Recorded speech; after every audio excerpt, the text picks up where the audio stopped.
Hey, everyone. Welcome to this first ever LinkedIn Live event here at the Accountancy Cloud. So I'm super chuffed that you're joining us today. My name's Welsey Rashid. I'm the CEO and co-founder of Accountancy Cloud. We're aspiring to be the #1 finance brand for startups.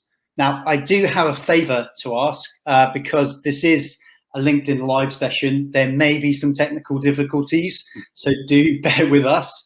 And second of all, because this is a LinkedIn Live session, I'm just going to ask you to do me a favor, and there's a little follow button on the company LinkedIn page. If you can just follow us, that would be fantastic, because we're going to be pushing out some really interesting content like the one today for future months as well. And we would love you to get involved.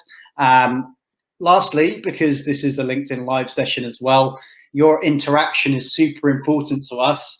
So if you would like to drop us a like, drop us a comment or a question, we will pick this up in this session today. Hope that's okay with you.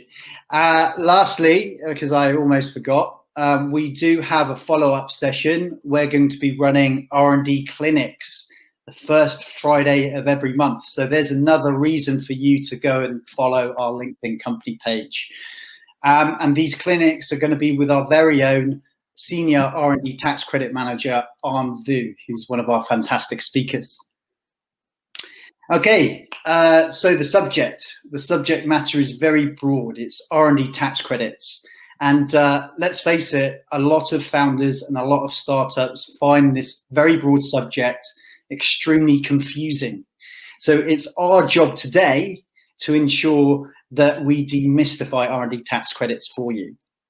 Now, before I go on to the summary, I also want to announce, and I'm very super excited to announce, our partnership with Finstock Capital. The Accountancy Cloud Finstock Capital partnership is an excellent product. It means that for you as a startup, you can gain access to R&D cash earlier, even before an R&D tax credit claim is actually processed.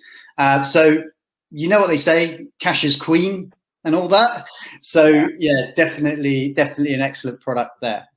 Now we'll do a bit of more of a deep dive later on in the session. What else to mention? I don't think I need to mention anything else before we go into the summary of this, right? Let's just kick off with some introductions. So I have here with me our very own Anh Vu, our Senior R&D Tax Credits Manager, and we have Edo from Finstock Capital. Thank you guys for joining today. Really appreciate you joining. It's great to be here.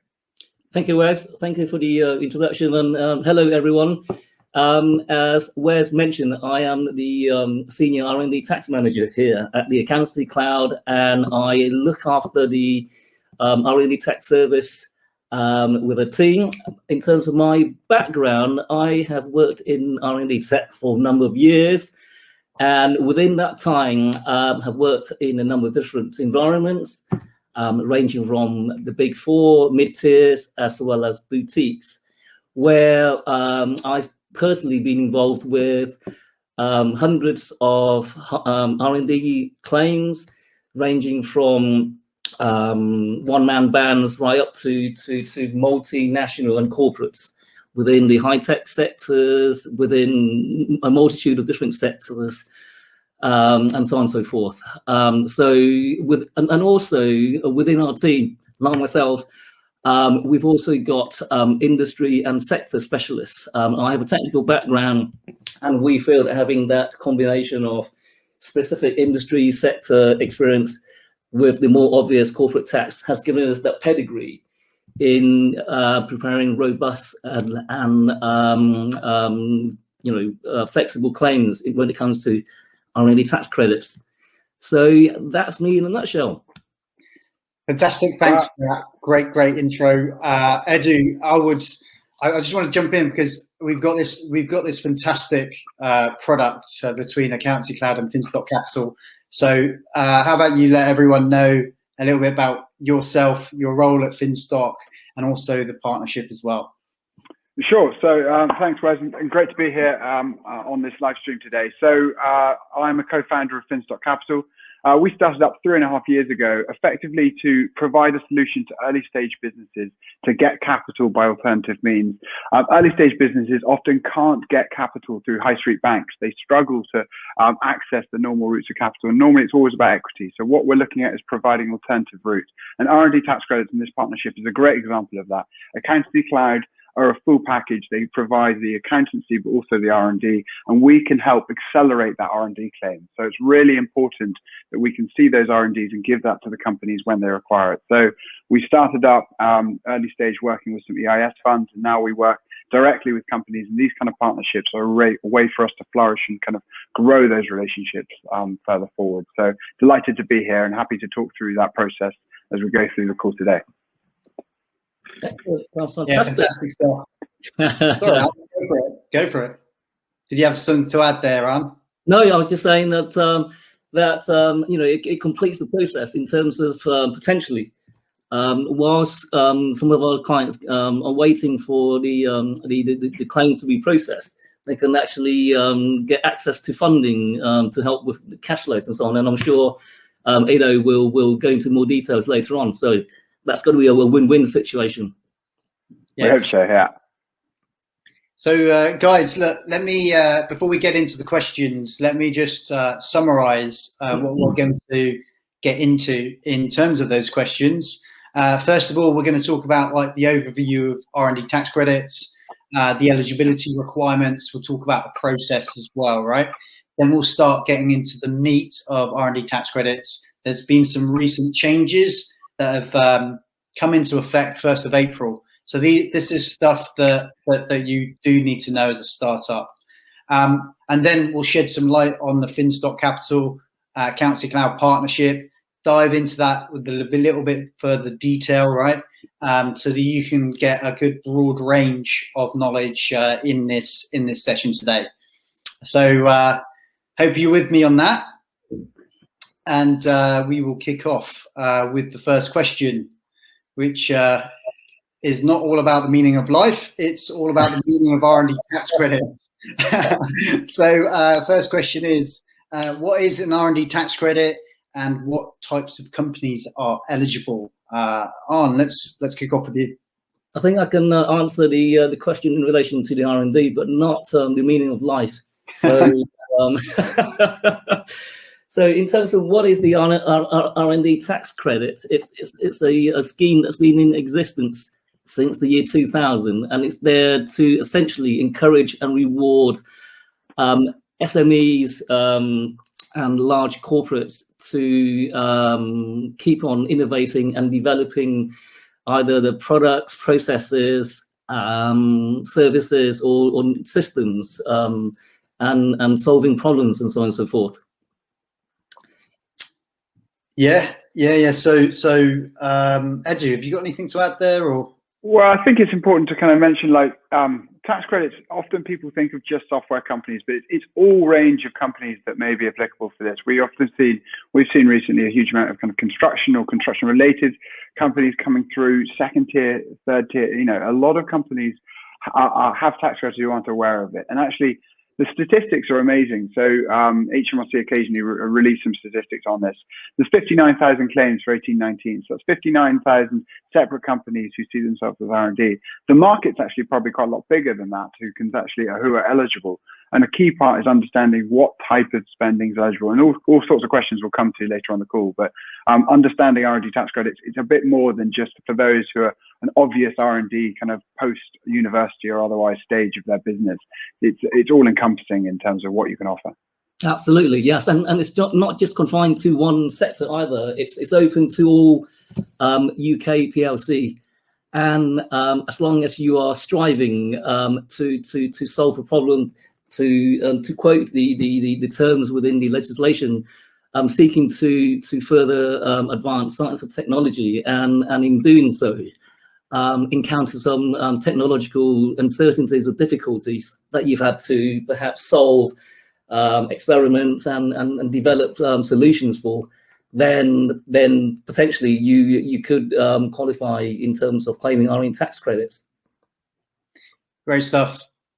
I think, certainly the takeaway there is if you're a creator or innovator, right? It's R&D tax credits. It's certainly worth the conversation, and really good synopsis there from both of you. So thanks for that. Let's just talk about the mechanics then of the R&D tax credit itself, right? How is it paid? Are there different options available? And let me just contextualize this for you further. All right. So think of like a startup company. So let's talk about, a tech startup, for instance, right? Right. Because there are plenty of them that are actually submitting R&D tax credits claims today. Loss-making company, pre-revenue, building technology. So that's kind of one use case. And then the second use case is post-product market fit, and you have a company that's actually generating a profit. Okay, might be in another industry. So could you kick us off with an answer there? Maybe we'll start with Arn. Yeah, certainly. In terms of the first scenario where you're a startup and you're loss making, by claiming the R&D tax credits, it will actually increase your losses, and it will then give you the option of surrendering that loss for a cash repayment, which will help with your cash flow. In terms of the headline figures, for every qualifying pound, potentially, you will receive back 33.25 pence. And conversely, for a loss making, it's within 26 pence for the SME scheme. Coming back to Wes' second scenario, with a situation where if you are in profit, then depending on the quantum and size of the R&D tax credits, it may reduce that profit, and hence it may wipe that profits out altogether and put you into a loss-making position, which is the ideal situation to be in, because you can then realize that loss and surrender that for a cash repayment. However, if the R&D claim isn't as large as it would allow for the profits to be wiped out, as it were, it will certainly have an effect on your corporate tax bill. So therefore, it is a win-win situation whereby the benefit is not a cash repayment, but in a substantial reduction in your cash in your corporate tax bill, as it were. Yeah, I think it's so important to note that between those two, it is 50-50. If you look at the statistics, 50% are kind of repaid, an actual cash contribution that comes back to them, and 50% have that kind of deductibility. The first 50% is the one, the early stage businesses, that nice example of the tech startup. That's where businesses that we can help, they get that receivable, they've got it coming to them at some stage. The second part, that deductions a really important part is the timing and your total losses and where you are in that kind of startup profile. So really, really important to consider what type and where you are and what stage that suits the company best. Nice. So further drill down on that question, or an extension of it, what type of costs are eligible then? So the by far the biggest or the main cost is related to people in terms of their PAY, the gross salaries, the employers' NIC contributions, employers' pensions, and also you can include any bonuses as well. So that's the first category, which is the staff stroke PAY cost. And then in addition to that, you can also claim for external help in the form of subcontractors, consultants, or any expertise that you did not have available within your permanent staff that you called upon to during the course of your development work could potentially be included as well in the claim, as well as any software, hardware, or any consumables that were consumed and expended as part of the work, as it were. And then there's more. Lastly, if you had again, it's more relevant pre-COVID times, but if you had dedicated offices and you incur utility costs in the form of electricity, water, and gas, a portion of that could also be included in the claim as well. Yeah, I'd just add to that because it's some really interesting kind of points you said there. First of all, you mentioned the kind of the salaries or POE or otherwise. And probably a question back to you on is how companies how do they break up their employees' time? So effectively, you could have an individual who seems to be doing R&D all their time. Can you say 100%, or kind of what's your process in that? And then the other part you said there was consumables. One issue we come up with all the time is the idea of data and cloud computing costs or otherwise, because it's not all consumables. There aren't rigid rules, and that's why a specialist is so important, because it's not something you can just kind of tick and say all expenditure. There are things you can include and plenty of things that you can't. Isn't that right? Absolutely. That's a very good point that you've raised there, Edo.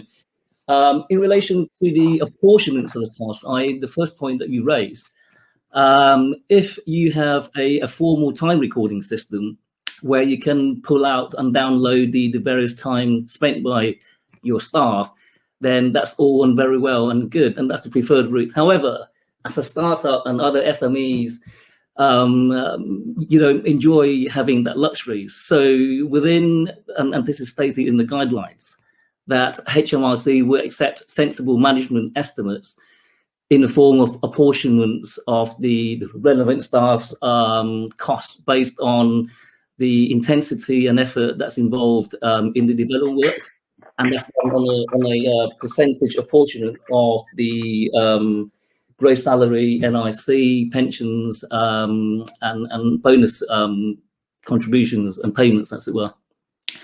And then moving on to the consumable costs. You've raised a very good point there, Edo, in relation to data and cloud computing, because we're now within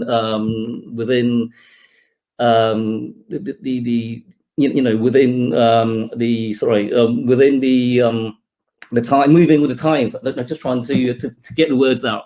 Moving with the times that you can't get away from for data and cloud computing, and obviously the regime or the scheme was conceived prior to having these costs or facilities, as it were. So believe it or not, HMRC is still going through additional consultation to legislate the inclusion of these costs as allowable costs. However, within the claim itself, it is down to the discretion and the expertise of the service provider to apportion correctly these costs, as well as other costs that were incurred as part of the development work. Yeah, we certainly find that the really interesting part is those qualifying costs, what's included. Travel is quite an interesting argument of if you're traveling for an R&D purpose, is that included or not? And the employee's time is just so, it's quite controversial in terms of how you can allocate it and how you can get to the right numbers, because it isn't an exact science. Not every company has kind of time routes to kind of assess that and account for it. So it's a really important kind of dynamic as to how to maximize the claim, but in the appropriate manner. And that's where support comes in, is really important. Yes, absolutely. And I think also, just to add to that, I think that's where having advisors with direct industry experience will help, in terms of they've actually been in those roles, and then they would actually be able to advise accordingly how much to apportion appropriately without actually overstepping the lines, as it were. And then on the reimbursed costs, in terms of travel costs, that has been a bit of a hot topic, and it's been on and off since the inception of the scheme itself. It is allowable in terms of travel costs only if it's reimbursed, i.e. if the traveller initially paid for it using their own personal credit card, and it's then reimbursed to them through the company expense facility. And there is that distinction.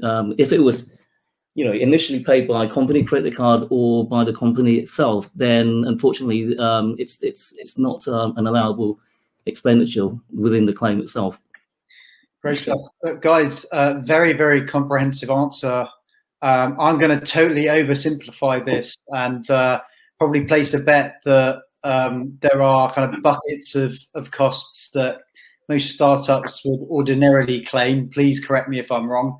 But just to summarize, people costs is probably number one. And then we have subcontractor costs. Now, I know there are a distinction of contractors within the legislation, but I'm not going to go too deeply into that. then we can talk about perhaps the ancillary costs. You could say like IT software and consumable costs. Is that broadly, a bit of a summary for? Yes. Yeah. In terms of the specifics, there are obviously granular lower tier costs that we can look at on a claim by claim basis, but broadly speaking, those are the allowable costs. So absolutely, Wes. So I think like one of the things here, and just to point out, is you don't necessarily have to know like what you can and cannot claim, right? Because that's the job of the R&D expert. But you do know you do need to know ultimately that you are optimizing your claim, but you're putting in a fair claim, if that makes sense, right? Because what you want to do is ultimately put in a fair claim, and then that way, you are future-proofing your claim from any future audit, right? And I know there's a subject going on around sort of the R&D audits or the compliance checks. Maybe you can tell us a little bit more about that. Either one of you can start. So in terms of the inquiry process, this is something that we find incredibly important for us. And obviously what we're doing is we're effectively accelerating the R&D claim, but we need a clear, concise R&D. And this is all about, there's a qualitative side in terms of describing what is R&D, what the scientific and technological objectives are, what are the projects included, and also the cost side. And HMRC, an HMRC, going down an HMRC inquiry, it makes the time frame much harder for you. And what they want to see is they want to see the right projects that are qualifying and rationale and reason as to why they are. And they want to see a kind of reasonable cost assumptions. And what you want to do if you're working with a specialist like Accountancy Cloud is they want to provide it as clear as possible. They know what the person in HMRC is looking for. To tick those boxes and just say, yes, this is all qualifying, this all looks good. To go down the inquiry route means lengthy letters to and fro. And if you're going down that inquiry process, you need to be able to explain exactly what they're looking for. It's transparency, it's ease, it's making it simple for the person in HMRC to see that everything is qualifying. And what they've been doing recently is giving examples of the types of companies who are going down the inquiry route and the rationale to why. What aren't they explaining? So they're trying to make it as easy as possible to make sure you can explain it correctly, but it's not for anybody. There's a really important part to use the specialist advice to make sure it's really easy for them to pick up and tick those boxes. Absolutely.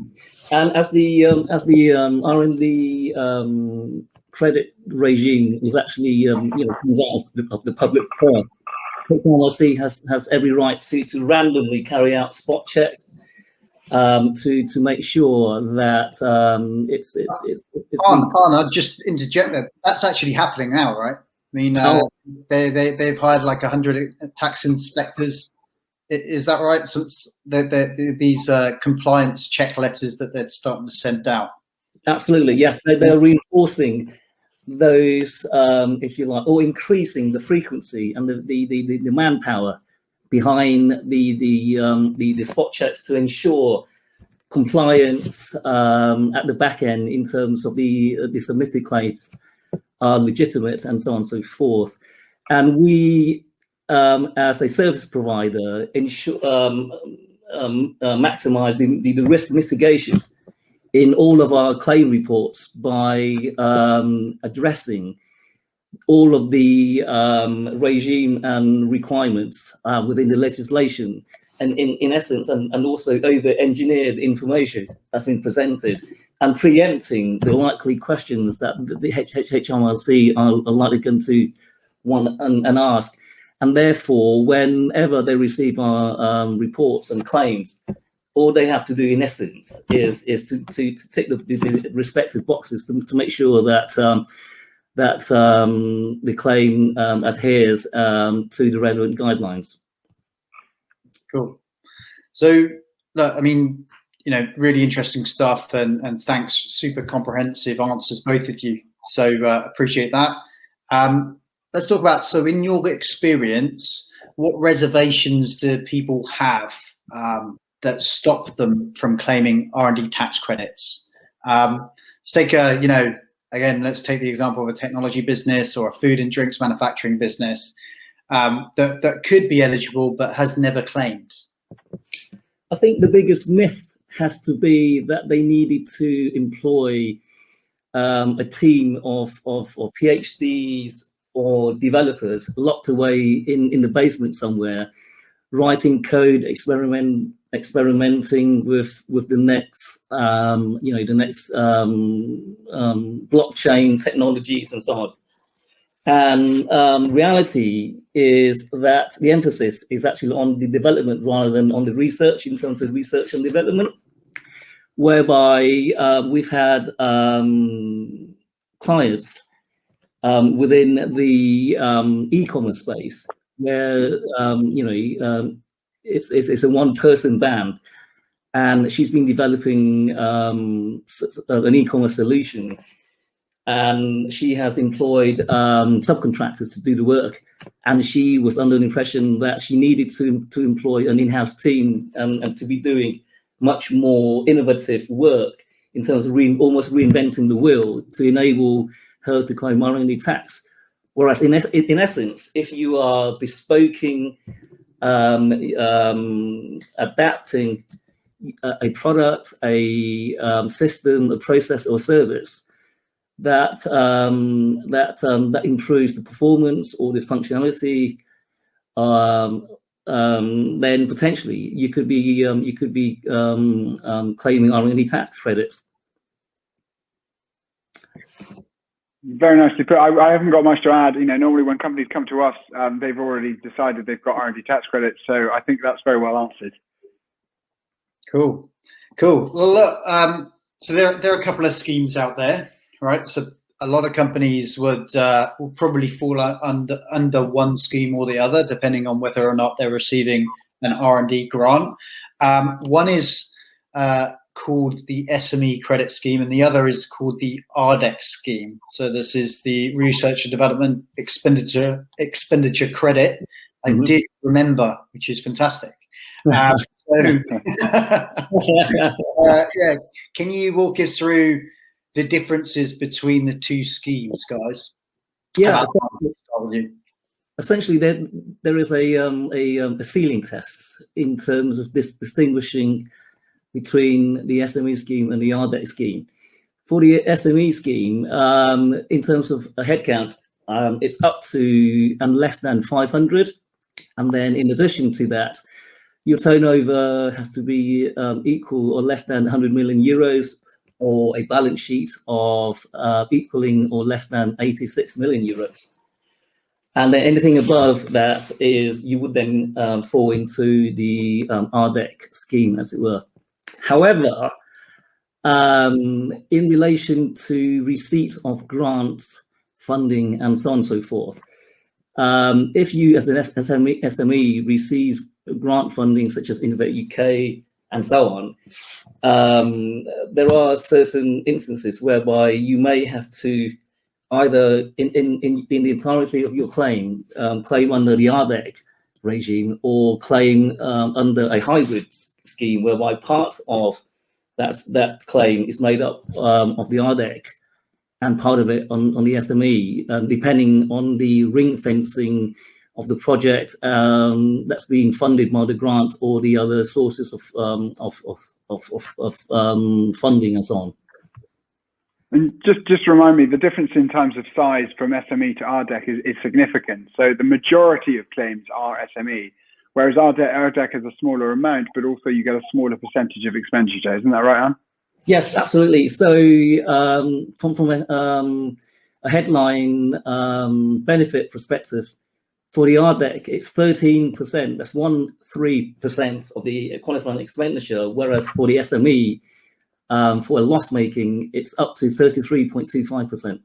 So there is, and that's been one thing we've seen of this COVID-19 pandemic or otherwise, because certain monies received from the government are all now can be, qualifying as state aid and grants and otherwise. And that state aid means that it's RDEC, and actually means it's much worse for the companies, because the SME scheme is so much more attractive.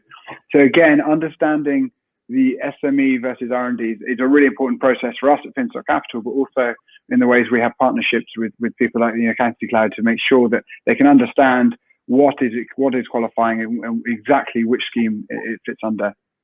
Absolutely, yes. And again, it's not a black and white demarcation in terms of SME and RDEC if you're receiving COVID-19 assistance either. So again, we need to look at every claim on a case-by-case basis and drill down to the details to make sure that we are claiming correctly and within the right regime, as well as thus keeping the risk low, as well as maximizing the benefits for our clients. Fantastic, great answers. So I'm going to just touch onto the live stream. There's a chap called Tom. Thanks for your comments. Really appreciate it. So your company AI Journal is a startup that's been in business since January 2021. So they call themselves a media company. They got no idea that they could claim R&D tax credits. So that just prompted me to ask you about the timing of the R&D tax credit, and also on, how do you kind of determine eligibility? What is the process that you go through to determine whether or not a company is eligible or not eligible? We would have an initial consultation with the company to ascertain the nature of the work that they've been doing, when the year end is, what they've been doing in terms of expenditure, and then depending on the scenario, we would then progress further into a deeper fact-finding process, as it were, to drill down into the cost involved, and also whether the work that they've been doing would qualify or not. Definitely, yeah. And in terms of timing, the key parts are: when's your year end? You file the accounts after the year end. You find what's called a CC600, or C600L now.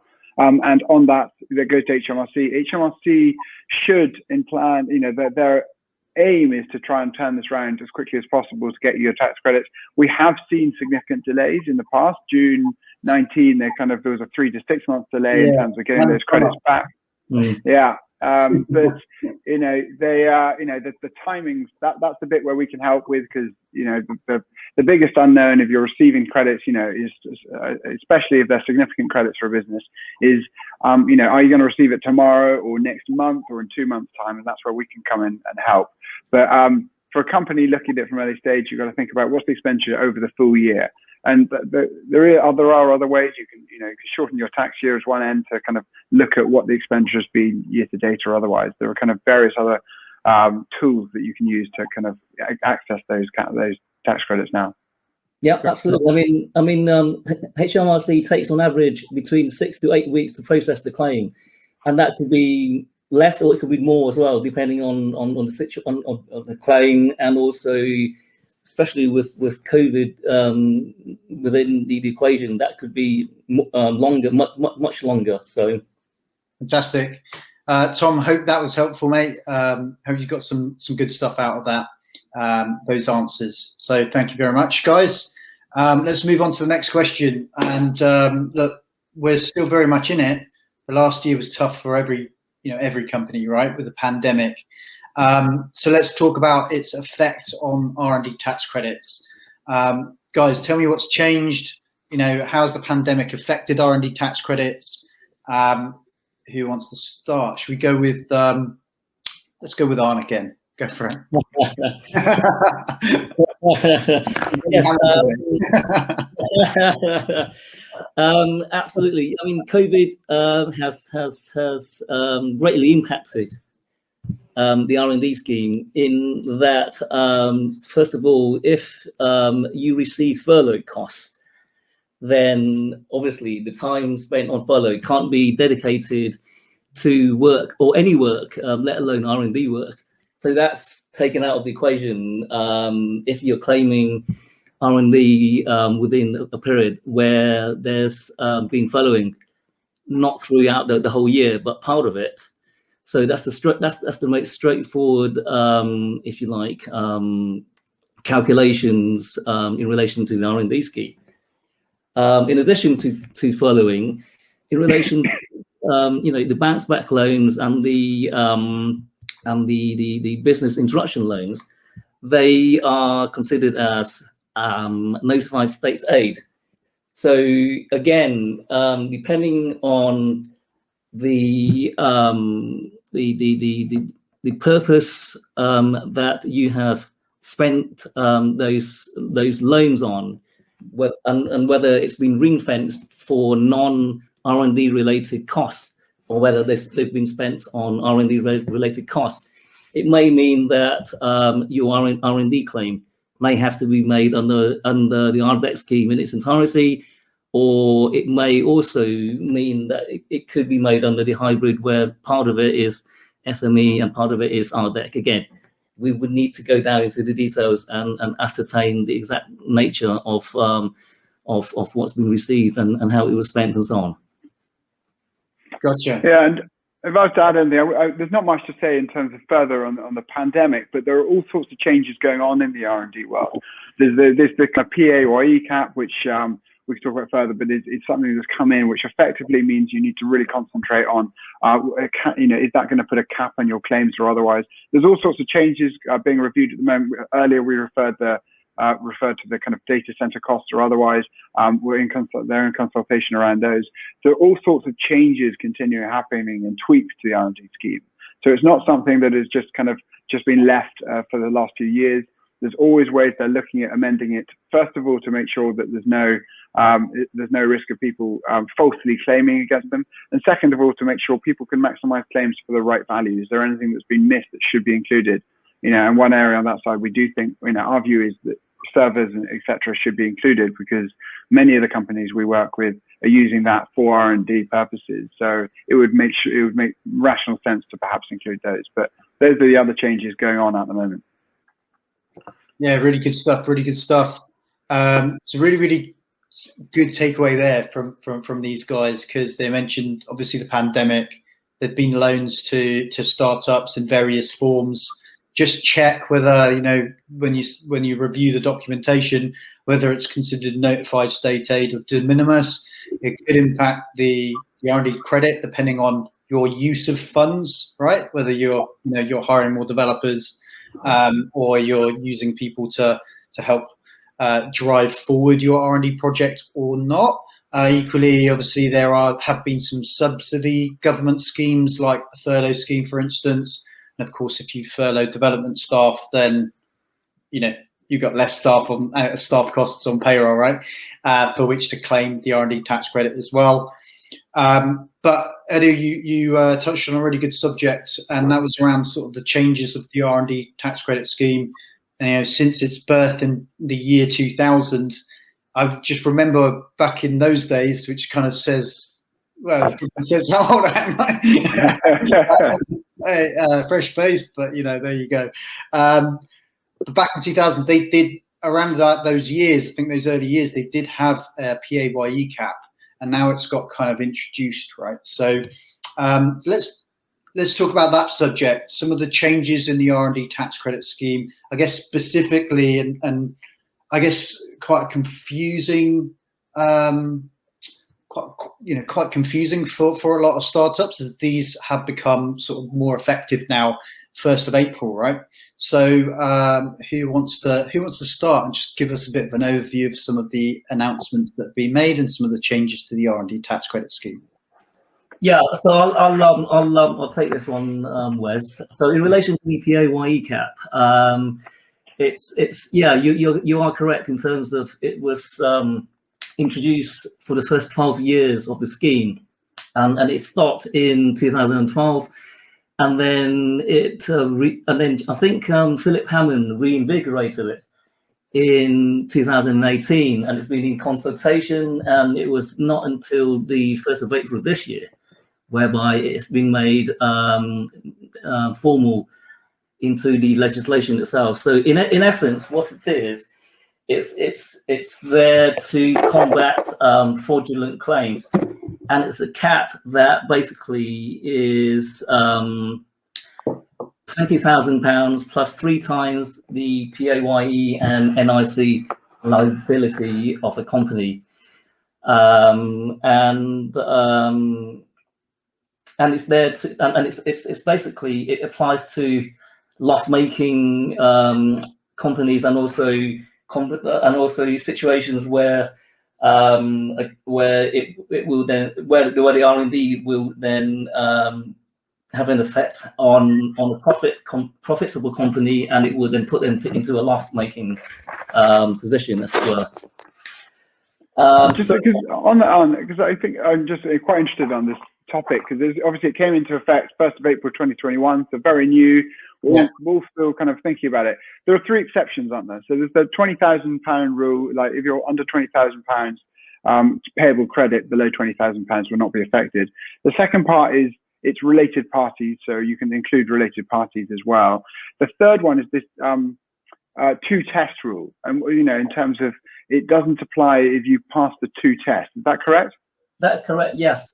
In terms of the 2 tests, the first of which is that the staff involved must be creating or preparing or actively managing intellectual properties, which is similar or mirrors the patent box scheme, which is another scheme that's available to businesses out there.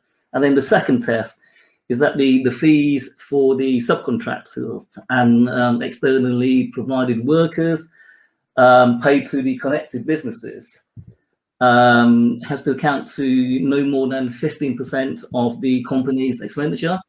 So provided you meet both of these tests, then your claim won't be capped, as it were. So plenty to think about for those tax specialists, I guess, then. Yeah, absolutely, yes. Great stuff. And there's a couple of little points that are, I guess, operational things. One is the straddle, right? So the timing of when the sort of PAYE cap kicks in for companies that have a year end that are falling into the new tax year. From let's just say it's the 1st of April, right? Mm-hmm. And those before. And also there's this new form that's come about. It's a supplemental form to prevent any fraudulent claims, and particularly startups that are trying to push a claim themselves, and that's a CT 600L. So who's going to start? I think we'll go with Arne again, because well, the CT 600L is supplementary pages to the tax return for R&D, and again, it was introduced or came into force at the beginning of April.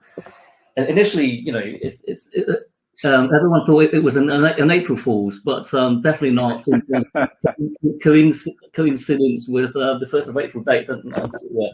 So it's a requirement now for all SME and RDEC claims, and it basically is another measure intended to reduce fraudulent claims, and it requires more detailed financial information to be put down on the tax return and submitted along with the R&D claim, as it were. It's more greatly impacted on the RDEC side of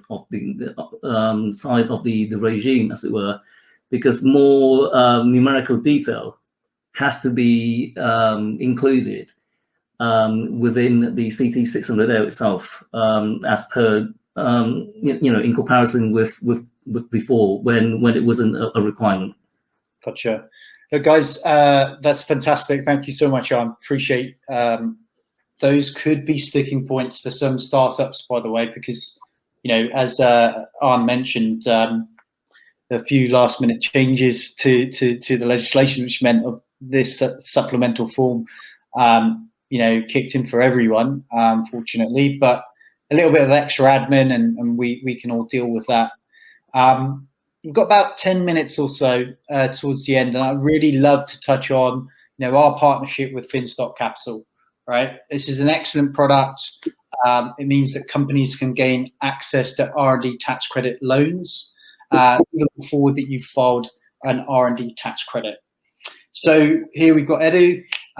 Edo, I would love to just get a summary of, what is this product, and what do you guys, what do you guys do to kind of assist in this process? Sure. So the product is effectively a route to access your cash today, rather than have these delays. It was really prevalent. When we had those delays, I mentioned June 2019, where it was taking up to 6 months, sometimes 8 months to receive tax credits. Companies were having these tax credits sitting on their cash flow forecast, saying it's going to arrive, and it just wasn't arriving. And we're there to provide that solution, to say, have that cash today, and we will provide a loan against it.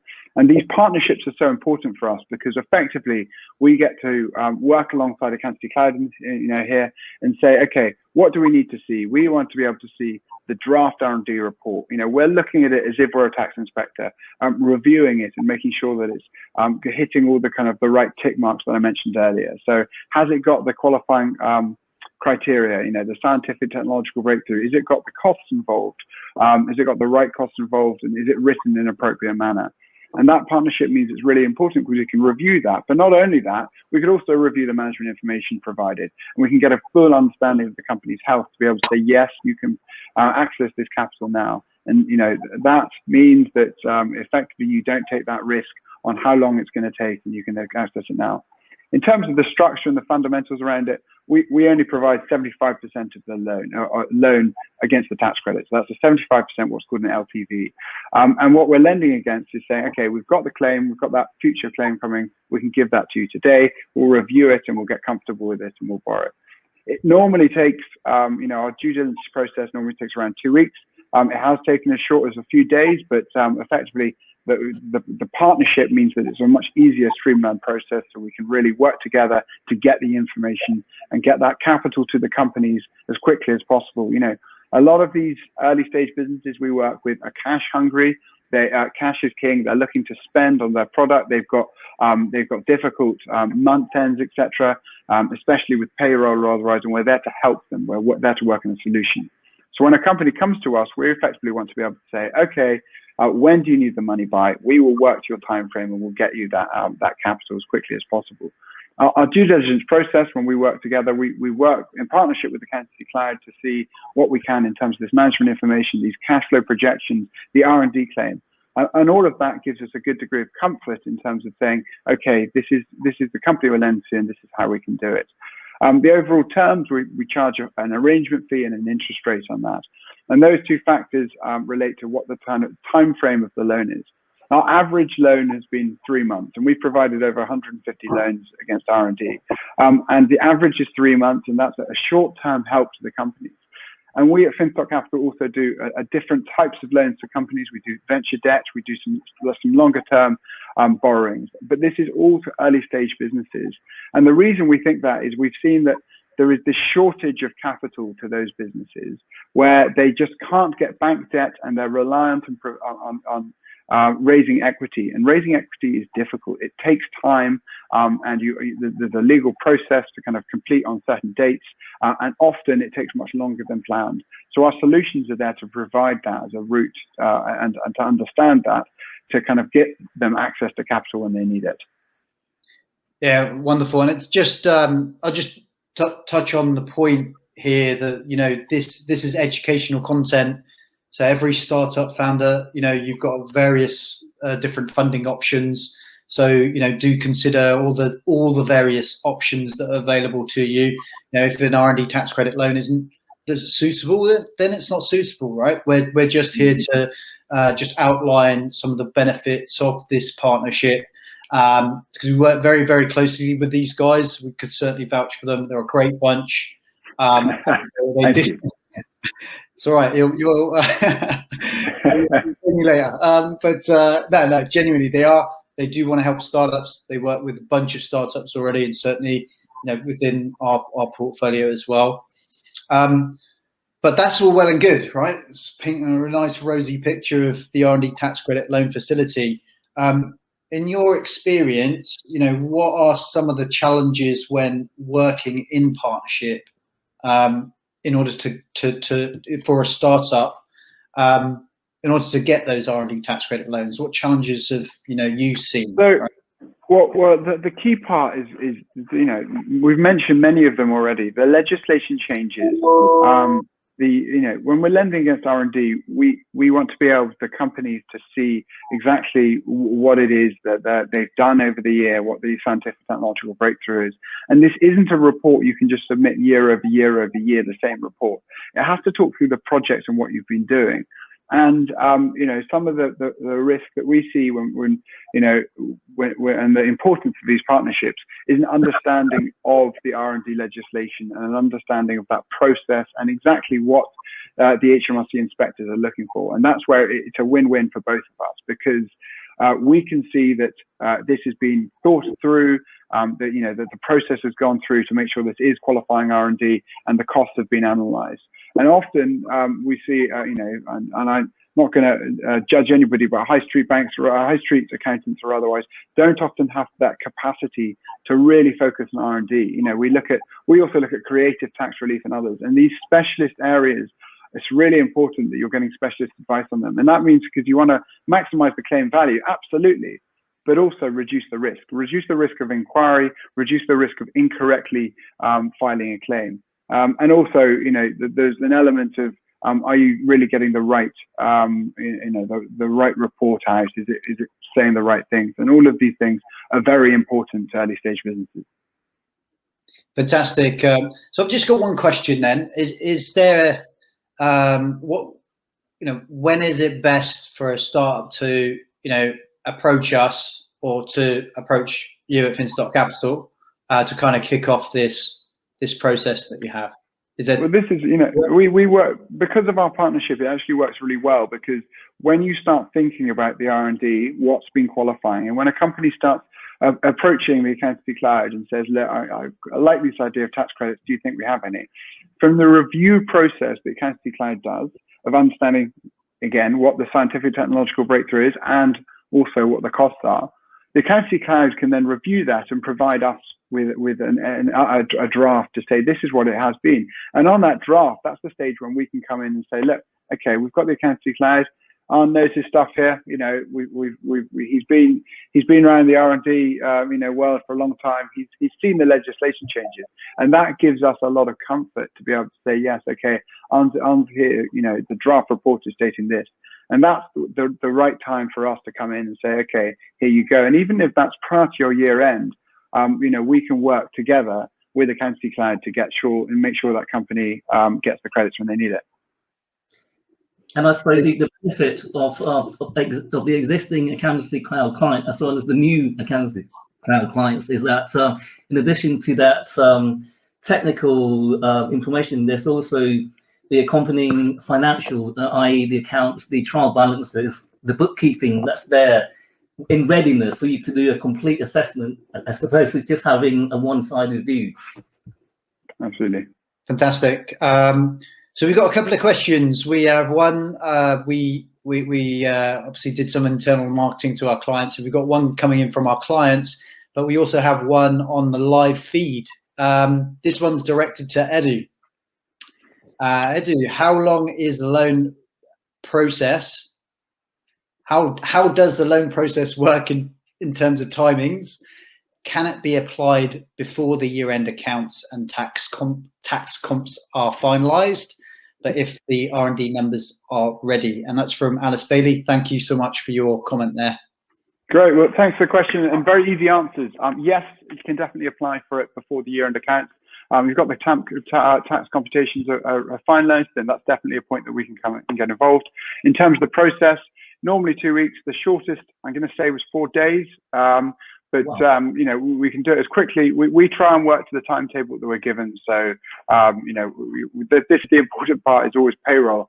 If somebody says this is the date of payroll, we need the cash by then, we'll work to get it there for them, and we try and provide that as quickly as possible.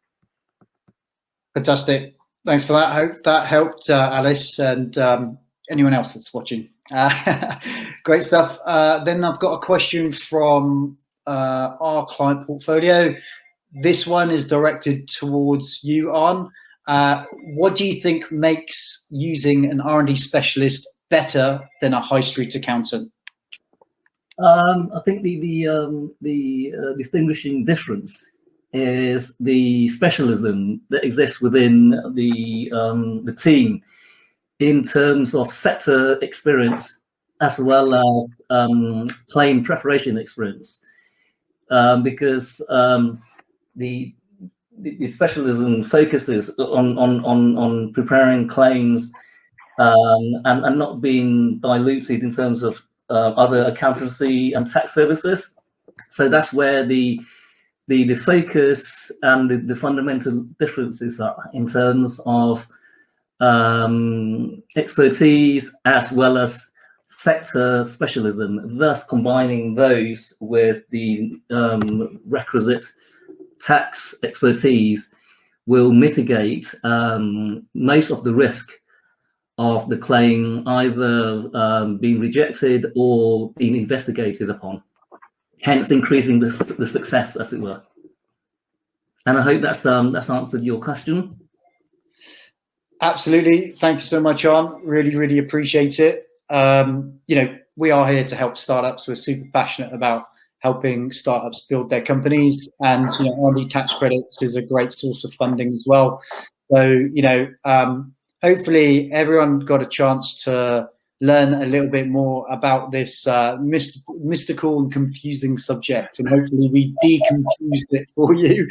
Even if, I don't know if that's a word, but yeah, I hope you got something out of it, guys. What I'm going to do, I'm going to wrap up so everyone can kind of get back to work. Thanks for your hour of time, everyone. Really, really appreciate it. Last thing I will say is that we are running a follow-up to this, which is our R&D tax credit clinic with our very own Anh Vu. That's going to be the first Friday of every month. So if you do follow our LinkedIn page, then we will be sharing a link so that you can book in some one-to-one time with Anh. But that just leaves me to say thank you so much to Edo and Anh. Thank you so much for participating and some fantastic and comprehensive answers there. And thanks for everyone for joining this LinkedIn live session. Come back. There's going to be more content that we push out over the next few months. But back to work, guys. Great. Thanks, Chris. Before we close, can I just also add that at 3 p.m. today, we will send out a thank you email, and within that email there will be a link that will enable everybody to book onto that R&D clinic. Yeah, well said. I thought you were going to say a feedback form. I was like, I'm not sure that's what you want. Excellent. All right, brilliant. Guys, just coming up to time, so I will leave it there. But again, thanks so much. I'm gonna let's all get back to work, and look, have a great weekend, everyone. Thank you all. Thank you. Thanks, guys.